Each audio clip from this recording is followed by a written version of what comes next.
শোণিতপুৰত সিটু আৰু অখিল ভাৰতীয় চাহ মজদুৰ সংঘই প্ৰতিবাদ কৰিছে। ৰঙাপাৰা সমজিলা আয়ুক্ত কাৰ্যালয়ৰ সন্মুখত এই প্ৰতিবাদ কাৰ্যসূচী দখলিত মাটিৰ সমস্যা সমাধানৰ দাবীৰে প্ৰতিবাদ সাব্যস্ত। ৰঙাপাৰাৰ ১ নং নামগাঁও চাহ বাগিচাৰ শ্ৰমিকক উচ্ছেদ বন্ধ কৰা, চাহ শ্ৰমিকক অনলাইন দৰমহা দিয়া বন্ধ কৰি নগদ দৰমহা প্ৰদান কৰা আদি বিভিন্ন সমস্যা সমাধানৰ দাবীৰে এই প্ৰতিবাদী কাৰ্যসূচী। অখিল ভাৰতীয় সামুদ্ৰিক সংঘ লোৱা নচলিব, গৰিব মানুহ মাটি কাঢ়ি লোৱা নচলিব। আমাৰ ১ নং নামগাঁও চাহ বাগিচাত যিটো খালী মাটি আছে, ব্ৰিটিছ যুগৰ পৰা সেই মাটিত প্ৰায় ৩০০ পৰিয়াল খেতি বাতি কৰি ভোগ দখল কৰি আছে। সেই মাটিৰ ওপৰত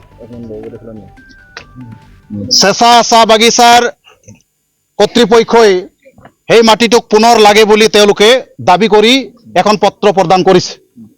আমি তাৰ তীব্ৰ বিৰোধিতা কৰিছোঁ যে এই মাটিৰ ওপৰত বহুত গৰীব পৰিয়াল, বিশেষকৈ চাহ শ্ৰমিকসকলে তাত বসবাস কৰি আছে।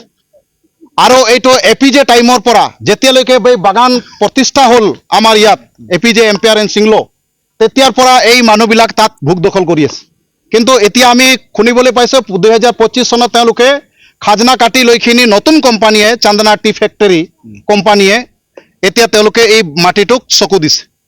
গতিকে স্বাভাৱিকতে এইটোক লৈখিনি আমাৰ বিৰোধিতা আছে। কোনো কাৰণতে আমি এই মাটি এৰি দিয়াত নাই।